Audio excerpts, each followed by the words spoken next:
Adam de gel bak bu kızımızın neydi? Git bu falçı yanına belki bir dua eder özü için. Deyirlər çox iyi falçıdır. Geceler yatmırı, yuxuda sələşiri, saralıbdı. Bir dua elə bizim için, bir şey elə bizim için. Vay nene ölməsin balam. Vay kızım Gülzar. Ay Samır'da hay. Sen bura bak. Arkadaşlar ben demedim size bu arvadların hiç istekleri bitmez. Görürsen bu keremenin yolları cadıkarlar yanına, sihirbazlar yanına. Ay Samır'da hay. Ha arkadaşlar babalarımız kocalarımız dediği sözler. Kırkızdan kalanı da verin farçlara. Gelin bana bir kere bu sihirbazlar yanına, cadıkarlar yanına. Ay Samır'da hay. Hiç istekleri bitmez bu arvadların.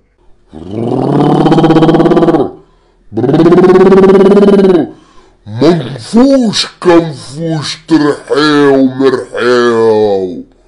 Arvadın adı neydi? Sabriye. Kızın adı neydi? Gülzar. Çi Taksim 3 4 baya 4 Taksim 5. Oo. Babam nerede? Kızımda saratan olup kurban olam sana cadıkar besselemene. Kızımda saratan var. Yok. Dinle. Bak sana diyeyim. Gelen hafta çi kara tavuk bir tük beyaz olmasın özünde.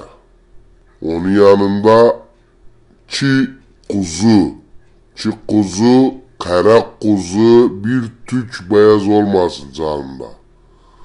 Onun yanında bir teneke bal, dağ balı aslı getireceksen. Ben hardan getirin bunları savcım gözüm?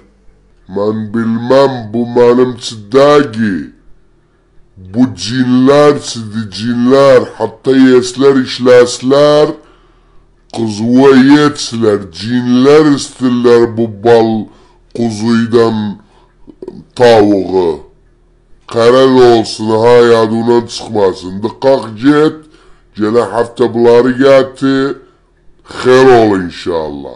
Hay Samır'da hay. Kere düş kuzu kara kuzu aktar. Tavuk aktar kara tavuk. Bir teneke de bal. Dağ balı. Valla cinler yemek yesler hatta işlerler kızıva yediler. Ay Samır'da ay. Nece belamıza kaldık.